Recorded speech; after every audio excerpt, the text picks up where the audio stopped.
Thank you everyone for taking the time to tune in today. Today's episode of the Topping Show is proudly sponsored by Topping Technologies. Topping Technologies is an IT value-added reseller and services company with a special proficiency in IT security. Heck, I see their founder at least twice a day. Gotta say he's quite handsome and brilliant. He's me, you see, that's the joke. If you're an IT leader or business owner, you can reach out to the team at sales@toppingtechnologies.com. Also, still giving away a free flamethrower with every IT purchase.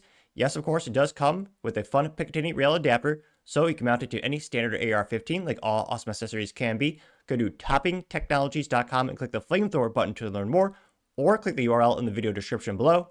Lastly, trying to get to 5,000 subscribers by the end of the month, so if you can click that button and tell your friends, I would greatly appreciate it. Now going over to the business part of the podcast, you have Maserati sales crashed epically in 2024 by double digits. Yeah, it's that bad. It's actually more than half, which isn't good for what is supposed to be a luxury brand that helps bolster the profits of your company. But not really doing their job at the Stellantis portfolio, which has the most automotive brands or companies of any parent organization with the least efficient operations and profits. So yeah, they have that going for them. Thankfully, the CEO is gone, and well, the new Dodge CEO is back, or he's back. The good old guy who brought us to hell, the good old big old Hemi Hellcat, the awesomest cars, he's back at Dodge. So hopefully he fixes that, but that won't fix Maserati, which 18 people still need to buy. Now, this comes to us thanks to Motor1.com. And in terms of the importance of a luxury brand, I mean, traditionally, it bolsters the company's profits. One of the reasons why you'll never see the end of the iconic Porsche 911 is, well, not just as an engineering marvel and a great sports car with 3 pedals, also known as manual transmission, which all cars should be by default, but it's so gosh darn profitable for the Volkswagen Group, which is the parent company behind Porsche. I mean, the 911, many third-party analysts, they speculate that the profit margins are around 49% top line. 49% profit. That's insanely good. I mean, luxury brands are supposed to be, they're supposed to, help the company become more profitable. That's why every car company has someone. You have Toyota, they obviously have Lexus, Honda has Acura, Nissan, well, they're barely in business, but they have about 18 people who want to buy Infinities.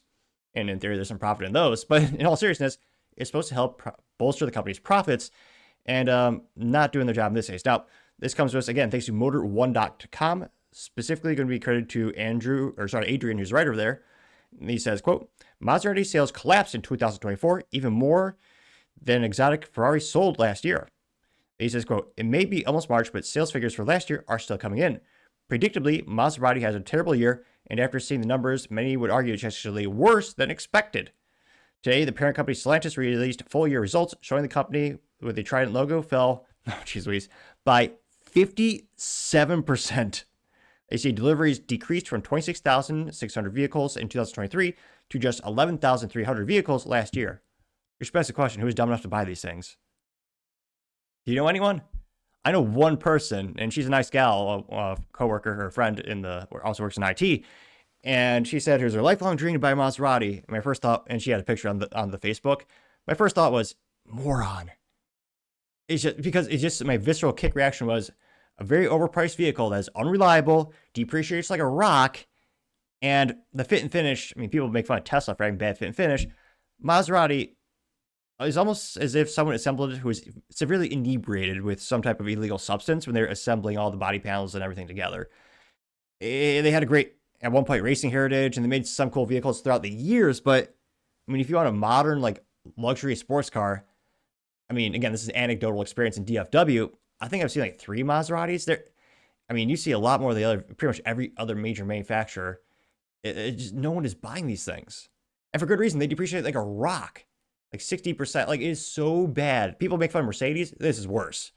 And it's even more unreliable, which is saying something.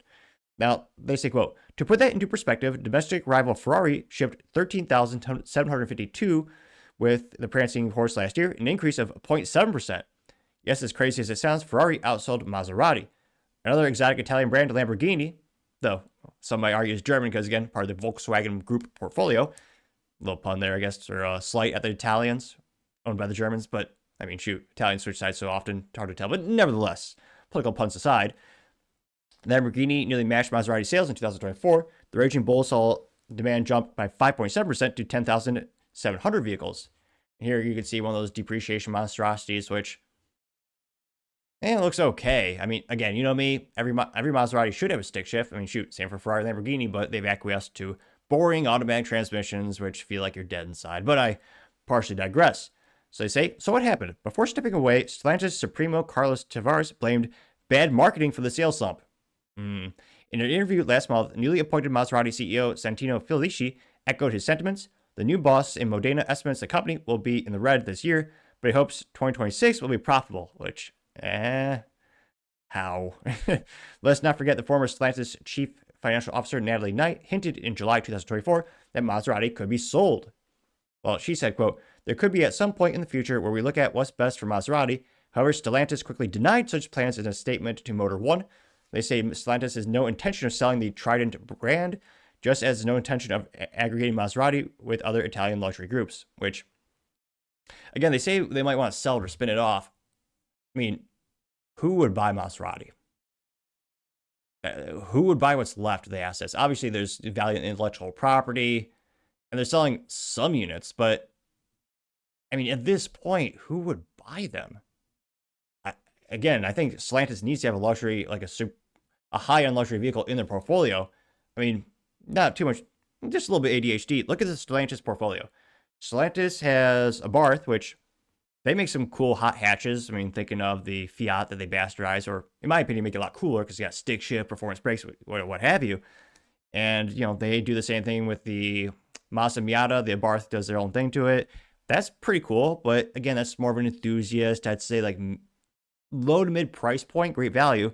You have Chrysler, which makes the minivan these days for all 18 people who want to buy a Chrysler. You have Dodge, which their sales are crashing because they're going EV, and that's not what the customer wants. You have Fiat, which barely has any presence in North America. They had their time for a New York Minute. You have Jeep, which I'll admit, Jeep is a great brand. Not reliable, but the brand is so powerful, people buy it no matter what. They have that in their portfolio. They have Maserati. They also have Peugeot, which in North America, not really well known. Vauxhall, which they make some cool cars in Australia, but not really good in North America. Alfa Romeo, again, they were very strong for New York Minute when they came back to the United States. It was the first time in like 3 decades. But in my opinion, because they're not letting them do their own thing as much as they should, I mean, they're making a lot of basically bastardized Dodges with all the cross-carrying of components. The demand for Alfa Romeo is dwindling. Now, Alfa Romeo, I think if properly managed, would be better off. They're not quite the echelon or luxury of Maserati. They're sort of more performance luxury, so to say, like mid-tier, I would argue. You have Citroen, which is not really known in America. DS Automobiles, Hedmos, Lancia, Opel, which, yeah, they make some cool stuff in Germany. And then Ram Trucks, which, again, that's just part of the Dodge. It should be in the Dodge brand. I think it's silly that they technically have that as a separate brand, but of all the things I listed there, how many of those things have you seen on the road? You've seen Jeeps, I'm sure, if you're in North America. But like, in terms of a high-end luxury brand, Maserati's it. They should be handling that thing with much white glove services, because again, they need the profits. Stellantis, as a company, their profits crashed by 50+% in 2024. It was terrible. The revenue was down like 70%. Like, one of the biggest business blunders I've ever seen in terms of automobile company going downhill so quickly. And you look at all the things they have in their portfolio, they don't really have an upper higher end luxury car to rival things like Ferrari, Lamborghini, Porsche. So I think Maserati should be around, but they are just so bad at the reliability and so bad at just the build quality and the depreciation. It's like they need to turn that company around, but I think they should keep it. Now they say, quote, in 2024, weeks before resigning for Stellantis, Tavares said that struggling brands would have a, quote, few years to save themselves. He didn't give any names, but logic tells us here it's referring to Maserati, if not additional brands as well. After all, cars from Lancia, DS automobiles are not exactly selling like hotcakes. Yeah, have you ever heard of them? I haven't. On this side of the pond, must be British, writer, Chrysler has certainly seen better days, especially since its lineup has shrunk to just the Pacifica/Voyager, which is also, that's what they call the minivan. So we'll see. Let's see here. They also say it's too soon to say whether Maserati will make the cut. The new CEO has appointed just a couple months ago. Stellantis is likely to still be patient with the troubled Italian brand. Jean-Philippe Impargo, chief operating officer for Europe at Stellantis, recently said that Maserati deserves a relaunch plan. This year would be, and the next one are probably crucial. The company's future also depends on a decision taken by Tavares as replacement, who will be announced the first half of 2025. Which, I'm going to the comments, half of them are saying you need to put back the V8s back into the Maserati, which, well, yeah, obviously. There's an age-old philosopher, I don't think it's Confucius, but someone once said there's no replacement for displacement. Now, in all seriousness, in terms of Maserati, I mean, it's their one big upper echelon brand. It's been dragged through the streets, so to say, past couple of years. But they really make it reliable, fix their pricing, and make sure it doesn't depreciate like a rock.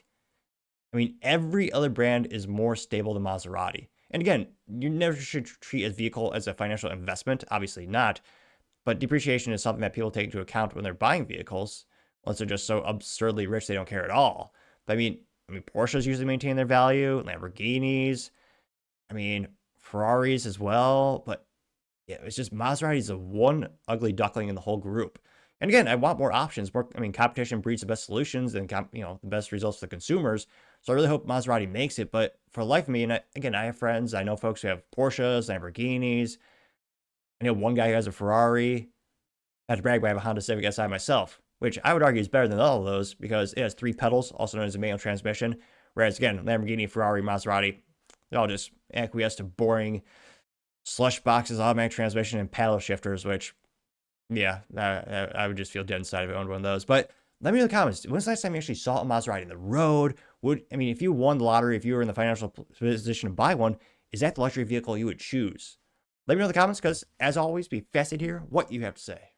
Thank you, everyone, for taking the time to tune in today. Again, try to get to 5,000 subscribers by the end of the month, so if you can click that button, I greatly appreciate it. Also, give me a thumbs up, thumbs down, or comment. It's a great way to give me some additional feedback, letting me know how I can make the show better and better. Lastly, don't forget to take time to tell your family, tell your friends, tell your coworkers, heck, tell your enemies, tell anyone and everyone. Just stay safe, fight the good fight.